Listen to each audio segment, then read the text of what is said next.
जब भी हिंदू मुस्लिम की नफरत फैलाई जाएगी, आप डॉक्टर अंबेडकर की इंसानियत को परोस दीजिए, हिंदू मुस्लिम की नफरत दफन हो सकती है। दलितों के मसीहा, तो वो आपको एकदम गुमराह कर रहा है।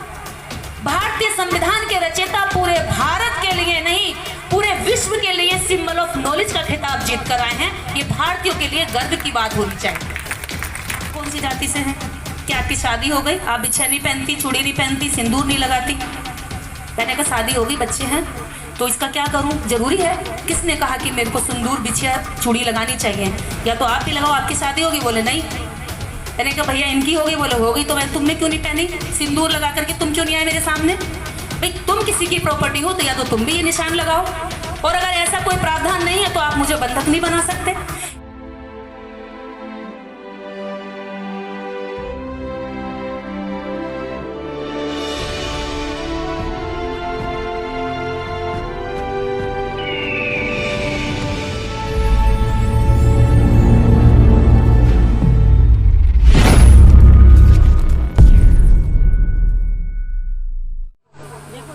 बाबा साहेब डॉक्टर अंबेडकर कोई ऐसी हस्ती नहीं कि उनको किसी कारण से या किसी दूसरी बात से दबाया जा सके।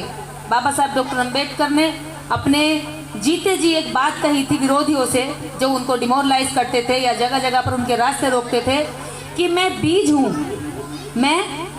हूँ, जितना नीचे दबाओगे इतना ही ऊपर की ओर आऊंगा। तो बाबा साहेब डॉक्टर अंबेडकर का भारत आज ऐसा बनता जा रहा है जहां पर नफरतें हो रही हैं, जहां पर जातियों के नाम से नफरत है, जहां धर्म के नाम से नफरत है। अगर हम बाबा साहेब की जयंती मना रहे हैं तो सबसे पहली चीज यह है कि हमारे मन में इंसानियत का भाव इतना लबालब भरा होना चाहिए कि बगल वाले से हम न जाति पूछे न धर्म, उसको गले लगा करके उसकी समस्या में भाईचारा निभाए। तब तो बाबा साहेब की जयंती मनाना उचित है, वरना आप समय खराब करेंगे, लड्डू खाएंगे, घर चले जाएंगे, मैं भी जाऊंगी, सो जाएंगे। जो उन्होंने कहा आज उसको करने की जरूरत है। और होगा कैसे? जब हमारे घर में हमारी माताएं बहनें डॉक्टर अंबेडकर को समझेंगी। इसके लिए मैं बधाई देना चाहूंगी प्रबुद्ध महिला संघ की इन टीम को, जो घर घर जाकर के महिलाओं पर काम कर रही है। क्योंकि देश का प्रत्येक नागरिक, चाहे नेता हो, परिनेता हो, डॉक्टर हो, इंजीनियर हो, वकील हो या डाकू हो, माँ की गोद से पलकर बड़ा होता है। माँ चाहे उसको जो बना दे, माँ चाहे तो आडम्बरी बना दे, माँ चाहे तो अंधविश्वासी बना दे, माँ चाहे तो आईएएस बना दे, माँ चाहे तो डॉक्टर अंबेडकर बना दे, और माँ चाहे तो काशीराम बना दे, और माँ चाहे तो अंगुलीमाल बना दे। और माताओं बहनों पर ही काम होना बेहद जरूरी है, क्योंकि किसी भी विचार को पोषने का काम बच्चे के दिमाग में माँ करती है।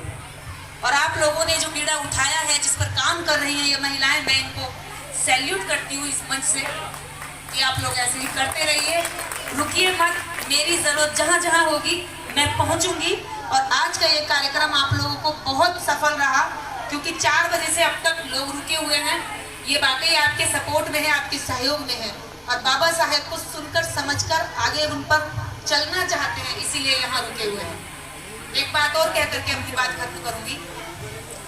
समाज के बीच में आज सैकड़ों कुरीतियां स्थापित हो चुकी हैं। आज देश के अंदर भाईचारे और सौहार्द को नुकसान पहुंचाने के लिए नए नए काम किए जा रहे हैं, नई नई वीडियो अपलोड की जा रही है जो आपके फोनों तक पहुंच रही हैं। मैं अभी यहाँ से कहना चाहूंगी कि भारत के अंदर जब भी हिंदू मुस्लिम की नफरत फैलाई जाएगी, आप डॉक्टर अंबेडकर की इंसानियत को परोस दीजिए, हिंदू मुस्लिम की नफरत दफन हो सकती है। इस भारत के अंदर ये सभी धर्मों का देश है। यहाँ सभी जाति धर्म के लोग एक साथ रहते हैं, और सभी जाति धर्म संप्रदाय के लोगों के लिए बाबा साहेब डॉक्टर अंबेडकर ने संविधान लिखा है। 2 साल 11 माह 18 दिन डॉक्टर अंबेडकर ने अपनी सेहत का ध्यान नहीं रखा। रात दिन बैठ करके लगभग 286 देशों के संविधान का अवलोकन किया, उसको पढ़ा, उसको समझा, जाना, और जो बेस्ट हो सकता था भारत के लिए, उन आर्टिकल, उन अनुच्छेद को बाबा साहेब डॉक्टर अंबेडकर ने भारतीय संविधान में शामिल किया। आज एक अनुच्छेद का मैं यहाँ पर व्याख्यान करूंगी। अनुच्छेद 19 यानी कि आर्टिकल 19। अनुच्छेद 19 के बारे में देश के प्रत्येक नागरिक को जानना चाहिए, हालांकि पूरे संविधान को जानना चाहिए, पर ये इतना विस्तृत ग्रंथ है कि यहाँ पर मैं खुद नहीं पढ़ सकती और ना ही सब कुछ याद रख सकती। तो मोटा मोटा एक आर्टिकल हम लोग याद रखें जो समाज प्रत्येक नागरिक के लिए महत्वपूर्ण है। इसमें न जाति है, न धर्म है, छोटा है, गरीब है, अमीर है, सामान्य है, सबके लिए। आर्टिकल 19 का अनुच्छेद आर्टिकल 19 ए कहता है कि आपको अभिव्यक्ति का अधिकार है। आपके अभिव्यक्ति के अधिकार को ये सुरक्षा प्रदान करता है। जैसे कि मैं अभी बोल रही हूँ, अपनी बात रख रही हूँ, भाषण दे रही हूँ, सभा कर सकती हूँ, कहीं भी अपनी बात रख सकती हूँ, जहां भी कोई भी मंच हो या घर हो या किसी भी सार्वजनिक जगह पर। आर्टिकल 2 आर्टिकल बी कहता है कि आप सभा और आंदोलन कर सकते हैं, लेकिन बिना हथियार के, बिना युद्ध के, बिना किसी हिंसा के, बिना किसी को नुकसान पहुंचाए। आप अपनी बात रखने के लिए सरकार के खिलाफ या उनकी नीतियों के खिलाफ आप आंदोलन कर सकते हैं। निरायुध आंदोलन जिसमें किसी भी तरह का दंगा ना हो, आपकी भावना स्वच्छ और साफ हो, आपके अधिकारों के लिए हो, किसी को नुकसान पहुंचाने के लिए ना हो। आर्टिकल 19 का 3 कहता है कि आप सभा, संगठन, समितियों का रजिस्ट्रेशन करा सकते हैं। जैसे कि अभी प्रबुद्ध महिला संघ एक संगठन बना है, इसी तरह के लाखों संगठन भारत के अंदर बने हैं। महिलाएं भी संगठन बना सकती हैं, सभा कर सकती हैं। ये अधिकार कौन देता है? भारतीय संविधान का आर्टिकल 19(3) ये आपको अधिकार सुरक्षित करता है। अनुच्छेद 19 का 4 क्या कहता है कि आप पूरे देश के अंदर रेल में, बस में, कार में, अपने निजी वाहन से सार्वजनिक जगहों पर आप क्या कहते हैं, भ्रमण कर सकते हैं, विचरण कर सकते हैं, यात्राएं कर सकते हैं। आपको घूमने फिरने की पूरी आजादी है, जो कि भारत में 1947 से पहले इस देश के अंदर जिनको शूद्र कहा जाता है, दलित, अछूत कहा जाता है, उनको भारत के अंदर ट्रेनों में, बसों में बैठने की फ्रीडम नहीं थी। उनको मारा पीटा जाता था। उनको, हालांकि उनके अंदर कॉन्फिडेंस ही नहीं था कि वो बैठ सके। वो खुद ही अपनी सीमाएं जानते थे कि मुझे इसमें नहीं बैठने का अधिकार है, तो वो बैठने नहीं थे। लेकिन भारतीय संविधान में आर्टिकल 19 में ये सुरक्षित कर दिया आपका अधिकार कि आप देश के अंदर किसी भी सार्वजनिक जगह पर जा सकते हैं, विचरण कर सकते हैं। रेल में, हवाई जहाज में, अगर आपके पास पैसा है तो हवाई जहाज में, और बस में, मतलब किसी भी सार्वजनिक जगह पर जाना, घूमना, विचरण करना, यह आपका अनुच्छेद 19(4) आपको अधिकार सुरक्षा प्रदान करता है। अनुच्छेद 19 का 5वां भाग कहता है कि आप देश के किसी भी कोने में अपना मकान बना सकते हैं। अब इसमें कश्मीर भी हो गया, पहले जम्मू कश्मीर नहीं था, अब जम्मू कश्मीर भी हो गया धारा 370 हटने के बाद। आप कहीं भी अपना मकान बना सकते हैं, दुकान बना सकते हैं, उसमें रह सकते हैं और उसको खरीद सकते हैं, उसको बेच सकते हैं। इसमें आपको कोई भी आकर के रोकेगा नहीं। तो आर्टिकल 19 का 4 ये कहता है कि आप अपना मकान बना सकते हैं और खरीद बेच सकते हैं। सॉरी 5 है, आर्टिकल 19 का 5 भूल गई।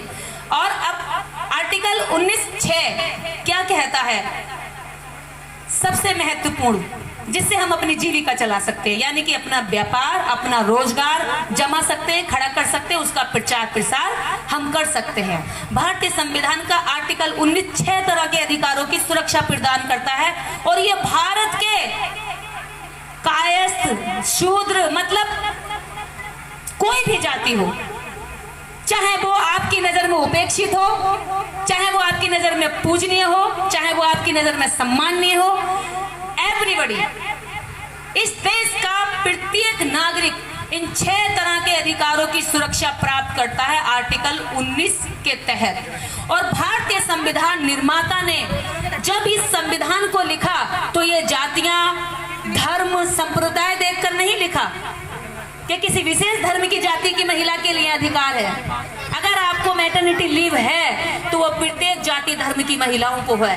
यदि आपको पुरुष के बराबर तनख्वाह प्राप्त करने का अधिकार है तो वह आपको संविधान के तहत प्राप्त है, वो किसी भी जाति धर्म की महिला के लिए है। अगर आपको 8 घंटे पुरुष काम करता है तो 8 ही घंटे महिला काम करती है और समान वेतन पाती है। तो ये अधिकार आपको अगर मिले हैं तो ये बाबा साहब डॉक्टर अम्बेडकर ने दिए हैं। और भी कई तरह के अधिकार, जिसमें आपको वहां शौचालय की व्यवस्था, अगर आपके पास छोटा बच्चा है तो उसको खेलने की, उसको एक जगह सुरक्षित कोई प्लेस मुहैया कराने की व्यवस्था, ये सारी व्यवस्थाएं आपको भारतीय संविधान में देश की समस्त नारियों को दिया है।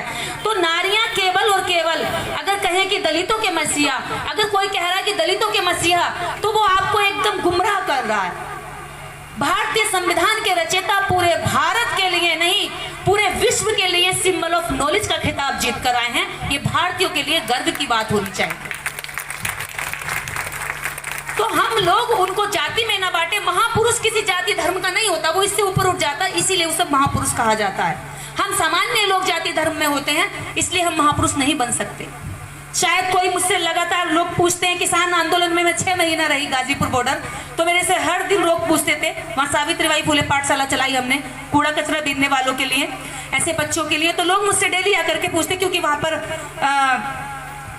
जाट या फिर मैं कहूँ इस तरह की जातियां जो हमेशा अपने आप को बड़ा पावरफुल समझती हैं और छोटों पर अपना अधिपत्य जमाने का या उनका ऊपर रोब दिखाने का अधिकार समझती हैं, इस तरह की जातियां वहाँ पर अधिकांश थी। तो वो हमारे पास भी आती, हर दिन मेरे ऊपर ये सवाल आता कि आपकी जाति क्या है, आप कौन सी जाति से हैं, क्या आपकी शादी हो गई, आप बिछिया नहीं पहनती, चूड़ी नहीं पहनती, सिंदूर नहीं लगाती। मैंने कहा शादी हो गई, बच्चे हैं, तो इसका क्या करूं, जरूरी है? किसने कहा कि मेरे को सिंदूर बिछिया चूड़ी लगानी चाहिए? या तो आप भी लगाओ, आपकी शादी होगी। बोले नहीं। मैंने कहा भैया इनकी होगी। बोले हो गई, तो मैं तुमने क्यों नहीं पहनी सिंदूर लगा करके, तुम क्यों नहीं आए मेरे सामने? भाई तुम किसी की प्रॉपर्टी हो तो या तो तुम भी ये निशान लगाओ, और अगर ऐसा कोई प्रावधान नहीं है तो आप मुझे बंधक नहीं बना सकते। ये मेरी स्वेच्छा पर डिपेंड करता है कि मैं लगाऊं नहीं लगाऊं। ये गुलामी के अवशेष मेरा खुद का मन है, मैं इनको पहनूं या